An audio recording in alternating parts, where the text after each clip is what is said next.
नमस्कार। मेरा नाम भाऊ तोरसेकर। आप देख रहे हैं प्रतिवाद। दोस्तों, सारा ध्यान मीडिया का उद्धव ठाकरे की शिवसेना कैसी टूट रही है इस पर लगा हुआ है। लेकिन जब ऐसा कोई बड़ा कांड हो जाता है या कांड होते हुए हम देखते हैं, उसी वक्त असली राजनीति पर्दे के पीछे कहीं चलती है। और शायद असली राजनीति जब चलती है तो उस पर से ध्यान भटकाने के लिए कई कांड किए जाते जो असलियत नहीं होती। बंगाल के विधानसभा चुनाव आने के नतीजे आने के बाद जरूर कुछ बड़ा तांडव होगा, ये मैंने कहा था। और उससे भी बड़ी बात यह है कि मुझे याद है 12, 13, 14 तारीख अप्रैल की, जब लोकसभा में विशेष सेशन बुलाकर जो नारी वंदना विधेयक लाया गया था, वो परास्त करने के लिए पूरा विपक्ष एकजुट हुआ था। और वो बिल फेल हो गया, 2/3 मेजोरिटी ना होने के कारण। तब सारे विपक्ष के नेता खुश हुए थे। और कुछ राजनीतिक विश्लेषकों ने यहां तक बता दिया था कि बस यही मोदी सरकार के, मोदी युग के आखिरत की शुरुआत है। लेकिन मैंने उस वक्त एक मराठी वीडियो करके बोला था कि ये आखिरत की शुरुआत नहीं है, ये शुरुआत की आखिर है। और इसके बाद मोदी और शाह तांडव करेंगे। और बंगाल के विधानसभा का पहला मतदान होने से पहले, क्योंकि 23 और 29 अप्रैल को बंगाल का 2 फेज का वोटिंग होना था, और उसके बिल्कुल 8-10 दिन पहले बीच में असम और केरल के वोटिंग के बाद और बंगाल तमिलनाडु के वोटिंग के पहले बीच के 2 दिन निकालकर जब ये नारी वंदना बिल लाया गया है, तो उसके पीछे कोई बड़ी राजनीति है। एक बात आपको याद करनी पड़ेगी कि 2019 के अगस्त में जब अचानक से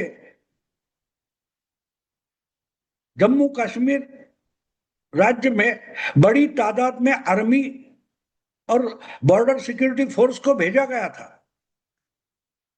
और खत्म होने वाला जो पार्लियामेंट का सेशन था वो 2 दिन के लिए बढ़ाया गया, और उसमें अचानक से अमित शाह 370 धारा हटाने का बिल लेकर आए, और वो राज्यसभा में पहले लेकर आए जहां बीजेपी का कोई बहुमत वगैरह नहीं था। 303 अकेले बीजेपी के लोकसभा में थे और 2/3 मेजोरिटी लोकसभा में थी। लेकिन वहां तो जो बिल था वो लोकसभा में पारित होने में कोई प्रॉब्लम नहीं था। लेकिन जहां धोखा था, परास्त होने का धोखा था, ऐसे राज्यसभा में अमित शाह ने वो बिल पहले लाया था, और वहां पारित होने के बाद लोकसभा में तो आराम से पास होने वाला था, और 370 धारा 5 अगस्त 2019 को हट गई थी।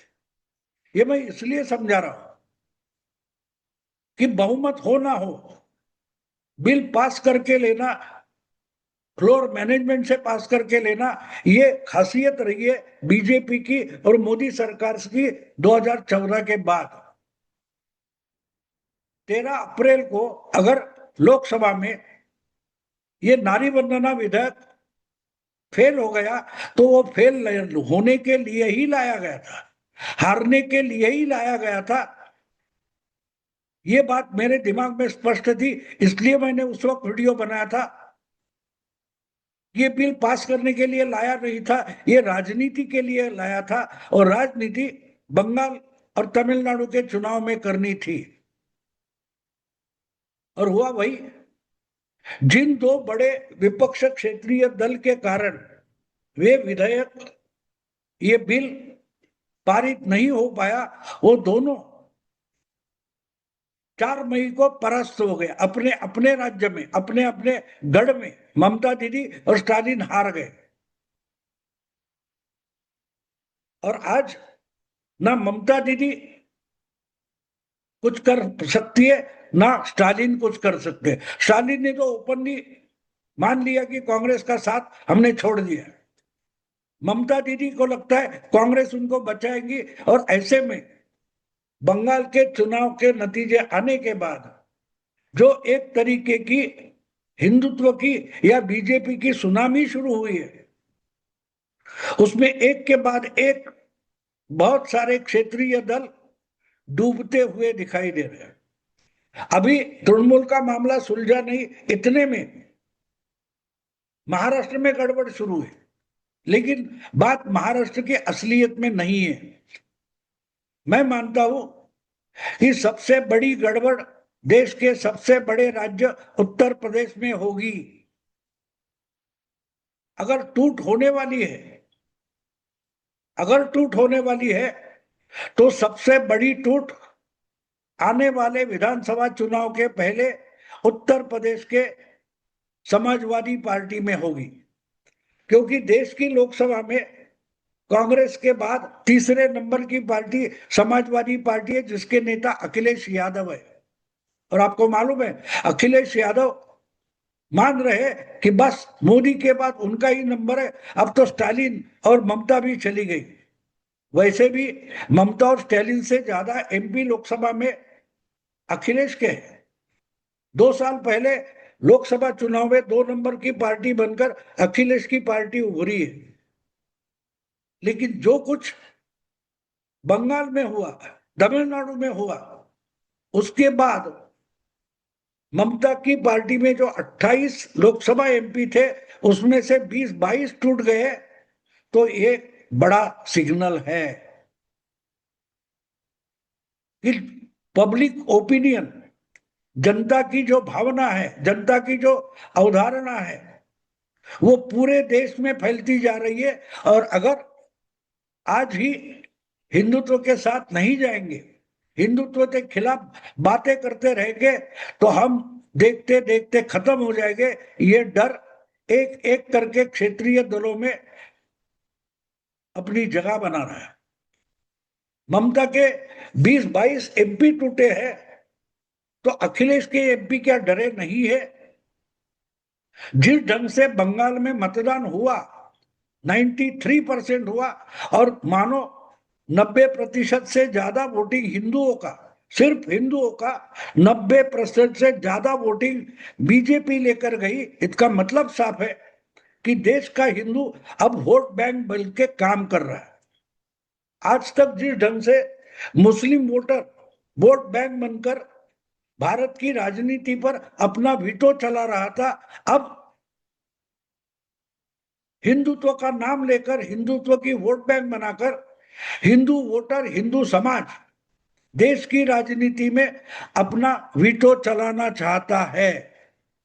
और उस पर मात करने की क्षमता ना ताकत मुस्लिम वोट बैंक में नहीं है। इसलिए आज तक जो जो कोई मुस्लिम वोट पर निर्भर रहा, वो आसाम की कांग्रेस हो, या बंगाल की ममता दीदी हो, या बिहार के लालू और तेजस्वी यादव की पार्टी हो, अगर सब डगमगा गए, तो उत्तर प्रदेश में आने वाले विधानसभा चुनाव में क्या होगा, ये अखिलेश भी जानते हैं, उनके पार्टी के कार्यकर्ता, नेता, एमपी भी जानते हैं। तो आज अमित शाह या नरेंद्र मोदी या बीजेपी के जो चाणक्य है, उनकी नजर सिर्फ नारी वंदना विधेयक या वन नेशन वन इलेक्शन ऐसे बिल पास करने में नहीं है। उनकी आइडिया क्लियर है, उनको 2029 में बड़ी संख्या में चुनाव जीतना है। और इसलिए बंगाल से उछली हुई जो सुनामी है, हिंदुत्व की लहर है, वो पूरे देश के कोने कोने में फैलानी है। और वो फैलाने में सबसे बड़ा योगदान होगा तो 80 एमपी भेजने वाले उत्तर प्रदेश का होगा, और उसमें अगर रोड़ा कोई है तो अखिलेश यादव है, उसकी समाजवादी पार्टी है, और उसके पीछे खड़े होने वाली मुस्लिम वोट बैंक है। तो मुस्लिम वोट बैंक की रीढ़ की हड्डी तोड़ना, और उसके साथ अब बचा हुआ सबसे बड़ा क्षेत्रीय दल जो समाजवादी पार्टी है उसको भी सुपड़ा साफ करना, ये अमित शाह का सबसे बड़ा टारगेट है। और इसमें काम शुरू हो गया है।